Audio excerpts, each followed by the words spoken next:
समय के साथ साथ राजा कृष्णदेव राय की माता बहुत वृद्ध हो गई थी। एक बार वो बहुत बीमार पड़ गई। उन्हें लगा कि अब वे शीघ्र ही मर जाएंगी। उन्हें आम से बहुत लगाव था, इसलिए जीवन के अंतिम दिनों में वे आम दान करना चाहती थी। सो उन्होंने राजा से ब्राह्मणों को आम दान करने की इच्छा प्रकट की। वह समझती थी कि इस प्रकार दान करने से उन्हें स्वर्ग की प्राप्ति होगी। सो कुछ दिनों बाद राजा की माता अपनी अंतिम इच्छा की पूर्ति किए बिना ही मृत्यु को प्राप्त हो गई।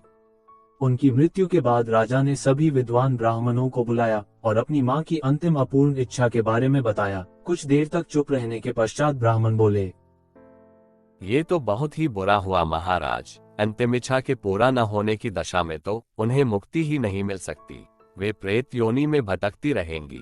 महाराज, आपको उनकी आत्मा की शांति का उपाय करना चाहिए। तब महाराज ने उनसे अपनी माता की अंतिम इच्छा की पूर्ति का उपाय पूछा तो ब्राह्मण बोले, उनकी आत्मा शांति के लिए आपको उनकी पुण्यतिथि पर सोने के आमों का दान करना पड़ेगा। अतः राजा ने मां की पुण्यतिथि पर कुछ ब्राह्मणों को भोजन के लिए बुलाया और प्रत्येक ब्राह्मण को सोने से बने आम दान में दिए।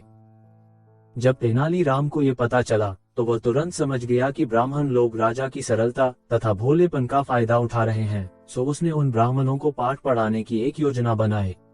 अगले दिन तेनालीराम ने ब्राह्मणों को निमंत्रण पत्र भेजा। उसमें लिखा था कि तेनालीराम भी अपनी माता की पुण्यतिथि पर दान करना चाहता है, क्योंकि वह भी अपनी एक अधूरी इच्छा लेकर मरी थी। जब से उसे पता चला है कि उसकी मां की अंतिम इच्छा पूरी न होने के कारण प्रेत योनि में भटक रही होंगी, वो बहुत ही दुखी है और चाहता है कि जल्दी उसकी मां की आत्मा को शांति मिले। ब्राह्मणों ने सोचा कि तेनालीराम के घर से भी बहुत अधिक दान मिलेगा, क्योंकि वो शाही वितूषक है। सभी ब्राह्मण निश्चित दिन तेनालीराम के घर पहुंच गए। ब्राह्मणों को स्वादिष्ट भोजन परोसा गया। भोजन करने के पश्चात सभी दान मिलने की प्रतीक्षा करने लगे। तभी उन्होंने देखा कि तेनालीराम लोहे के सलाखों को आग में गर्म कर रहा है।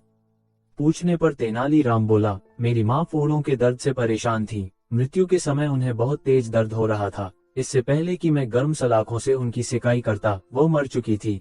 अब उनकी आत्मा की शांति के लिए मुझे आपके साथ वैसा ही करना पड़ेगा जैसी कि उनकी अंतिम इच्छा थी। ये सुनकर ब्राह्मण बौखला गए। वे वहां से तुरंत चले जाना चाहते थे। वे गुस्से में तेनालीराम से बोले कि हमें गर्म सलाखों से दागने पर तुम्हारी माँ की आत्मा को शांति मिलेगी? नहीं महाशय, मैं झूठ नहीं बोल रहा। यदि सोने के आम दान में देने से महाराज की माँ की आत्मा को स्वर्ग में शांति मिल सकती है तो मैं अपनी माँ की अंतिम इच्छा को क्यों नहीं पूरी कर सकता? ये सुनते ही सभी ब्राह्मण समझ गए कि तेनालीराम क्या कहना चाहता है। वह बोले, तेनालीराम, हमें क्षमा करो, हम वे सोने के आम तुम्हें दे देते हैं, बस तुम हमें जाने दो।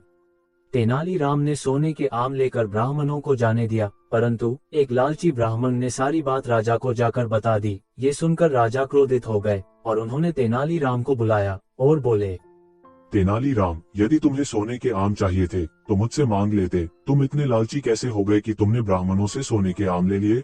नहीं महाराज, मैं लालची नहीं हूँ, अपितु मैं तो उनकी लालच की आदत को सुधार रहा था। यदि वे आपकी माँ की पुण्यतिथि पर सोने के आम ग्रहण कर सकते हैं तो मेरी माँ की पुण्यतिथि पर लोहे की गर्म सलाखें क्यों नहीं झेल सकते? राजा तेनालीराम की बातों का अर्थ समझ गए। उन्होंने ब्राह्मणों को बुलाया और उन्हें भविष्य में लालच त्यागने को कहा। ब्राह्मण बोले, हमें क्षमा कर दो महाराज, हम जीवन में कभी लालच नहीं करेंगे।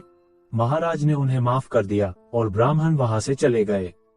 हेलो दोस्तों, कैसी लगी हमारी कहानी? हुआ ना दिमाग पर असर? कहानी अच्छी लगी हो तो लाइक जरूर करना।